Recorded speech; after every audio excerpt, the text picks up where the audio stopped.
இந்த சங்கம் யாருடைய சங்கம்? ஒரு நிலமோ ஒரு வீடு இருக்குதுன்றது ஒரு சொகுசு கிடையாது. ஒரு பெரிய ஜமீன்தார் வீட்டு பிள்ளையோ இல்ல பெரிய காசு கொடுக்குற குடும்பமோ இல்ல, உங்களை மாதிரி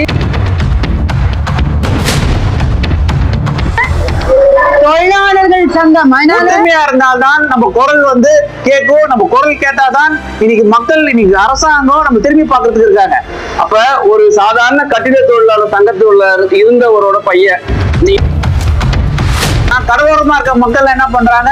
துரத்திடுறாங்க. நம்ம எல்லாம் ஒன்று கூடணும், போராடணும், வென்று காட்டணும். வென்று காட்டும் வரை போராடணும். நன்றி.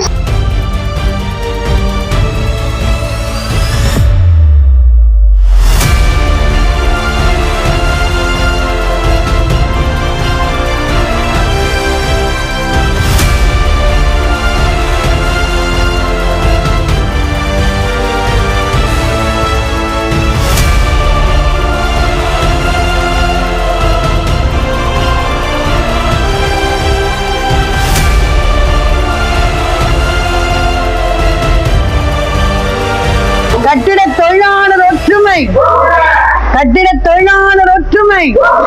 ஒன்றுபடுவோம், ஒன்றுபடுவோம், போராடுவோம், போராடுவோம்.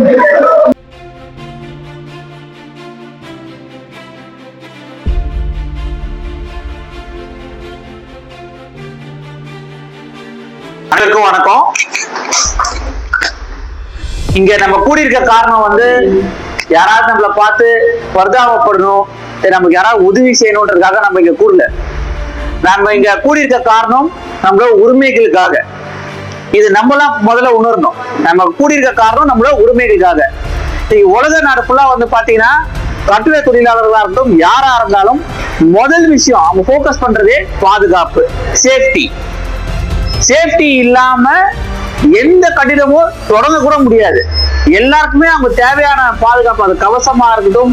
அங்க நீங்க அம்மா சொன்ன மாதிரி ஏற்கனவே பெரிய கட்டிடத்தை வந்து அவங்க கட்டுறாங்க, 50 பாடிக்கு மேல கட்டுறாங்க. அத்தனை பேருக்குமே அவங்க தேவையான சேஃப்டி முக்கியத்துவம் கொடுக்குறாங்க. ஆனால் இந்தியாவில் அது நடக்குதா? நம்ம மாநிலத்தில் அது நடக்குதா? சேஃப்டி முக்கியத்துவம் கொடுக்குறாங்களா? கொடுக்கறது இல்லை.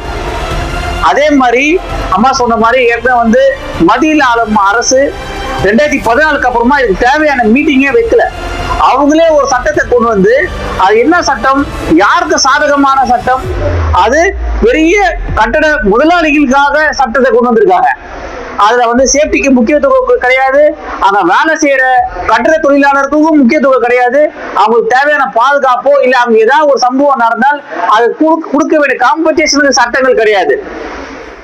இப்ப இந்த சட்டங்களுக்காக தான் தொடர்ந்து நம்ம போராடிட்டு இருக்கோம். அதே மாதிரி இதுக்கு முன்னாடி இந்த நிலை உரிமை மாநாடும், அதாவது எல்லாருக்குமே நிலம் இருக்கணும், எல்லாருக்குமே ஒரு வீடு இருக்கணும், எல்லாருமே ஒரு சுயமரியாதையோட வாழணுன்றது இது ஒரு மனுஷனுக்கு தேவையான விஷயங்கள். ஒரு நிலமோ ஒரு வீடு இருக்குதுன்றது ஒரு சொகுசு கிடையாது. அது ஒருத்தரோட வாழ்வாதாரத்துக்கு தேவையான ஒரு அத்தியாவசியமான ஒரு விஷயம். இது வந்து நிலமோ, இப்ப நீங்க வந்து பாத்தீங்கன்னா இந்த பஞ்சமி திட்டத்துக்கு கீழே எடுத்துட்டு வந்திருக்க நிலம் எல்லாம் நீங்க எடுத்துக்கிட்டீங்கன்னா அது பிரிச்சு கொடுத்துருக்காங்களா? ஏழை எளிய மக்களுக்கு, கட்டட தொழிலாளர்களுக்கு, அமைப்பு சாரா தொழிலாளர்கள் கொடுத்துருக்காங்களான்னு பாத்தீங்கன்னா கொடுக்கவே இல்லை. கோயில் நிலம் யார் கையில இருக்குது? யார் கையில இருக்குது? எல்லாம் பணக்காரங்க கையில இருக்குது. கடலோரமா வந்து பாத்தீங்கன்னா வீடு கட்டுறாங்க, பங்களா கட்டணும், 5 ஸ்டார் ஹோட்டல் கட்டணும்னா அவங்க அப்ரூவல் கொடுத்துடுறாங்க. ஆனா கடலோரமா இருக்க மக்கள் என்ன பண்றாங்க? துரத்திடுறாங்க. வளர்ச்சின்ற பேர்ல நம்ம ஓரம் கட்டிட்டே இருக்காங்க தொடர்ந்து. இப்ப வளர்ச்சினா நம்மளுக்கு என்ன அப்படின்றது நம்ம தெளிவா இருக்கணும். அதுக்கு முக்கியம் நம்மளாம் ஒற்றுமையா இருக்கணும். ஒற்றுமையா இருந்தால்தான் நம்ம குரல் வந்து கேட்கும். நம்ம குரல் கேட்டாதான் இன்னைக்கு மக்கள், இன்னைக்கு அரசாங்கம் நம்ம திரும்பி பார்க்கறதுக்கு இருக்காங்க. இன்னைக்கு வந்து பாத்தீங்கன்னா இது திரும்பியும் ஒரு போர் தான். எப்படி சுதந்திரத்துக்காக அன்னைக்கு காந்தி அவர்களும் நேரு அவர்களும் போறாங்க, நம்ம உரிமைகளுக்காக இப்ப நடந்தது ஒரு போர். நம்ம கேட்கல அப்படின்னா நம்ம அடுத்த தலைமுறையும் நம்ம என்னெல்லாம் பிரச்சனைகளை ஃபேஸ் பண்ணுமோ அதே பிரச்சனைகளை நம்மளும் ஃபேஸ் பண்ணுவோம். அவங்களும் அதே தான் ஃபேஸ் பண்ணுவாங்க.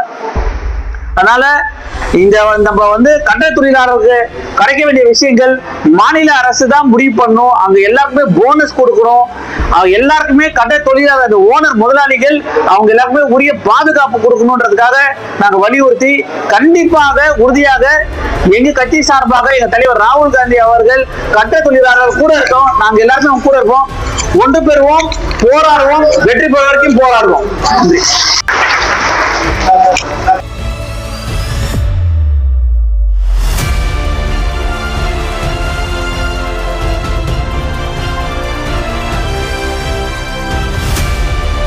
அனைவருக்கும் வணக்கம். நான் வந்து என் பேர் வந்து ஆனந்த் பாபு. நான் எல்லாருக்கிட்டையும் என் பேர் என்ன சொல்லுவேன்னா ஆனந்த் பாபு நடராஜன். இளைஞர் காங்கிரஸோட மாநில தலைவர். இருக்கிற காங்கிரஸ் கட்சி இருக்குல்ல, காங்கிரஸ் கட்சியில இருக்க இளைஞர் அமைப்போட மாநிலத்துக்கான தலைவர். அப்பனா ஒரு பெரிய ஜமீன்தார் வீட்டு பிள்ளையோ இல்ல பெரிய காசு கொடுக்குற குடும்பமோ இல்ல, உங்களை மாதிரி கட்டிட தொழிலாளர் சங்கத்துல ஒரு பொறுப்புல இருந்தவரோட பையன். கீழே அவர் வந்து நகர செயலாளரா இருந்தாரு. எங்க அப்பா பேரு நடராஜன். நான் ஏன் எங்க அப்பா பேரை பின்னாடி வச்சிருக்கேன்னு பாருங்க. ஏன்னா அதுதான் எனக்கு அடையாளம். நான் இந்த இடத்துல நிக்கிறேன்னா அதுக்கு முக்கிய காரணம் என்ன? என் கல்வி. எங்க அப்பா என்ன நினைச்சாரு, படிச்சா போதும் இந்த குடும்பம் நல்லா ஆயிடும்ன்றதுக்காக நானும் இருக்கிறேன், என் தம்பி இருக்காப்புல, 2 பேரையும் படிக்கிறத மட்டும்தான் நோக்கமா வச்சாரு. நான் அம்மா கிட்ட கீதா அம்மா கிட்டே பேசிட்டு இருந்தேன். இங்க இருக்க தலைவர் தீர்த்தமலை அவர்களா இருக்கட்டும், ஆறுமுகமா இருக்கட்டும், மற்ற எல்லாருக்குமா இருக்கட்டும், ஒரு விஷயம் தான்.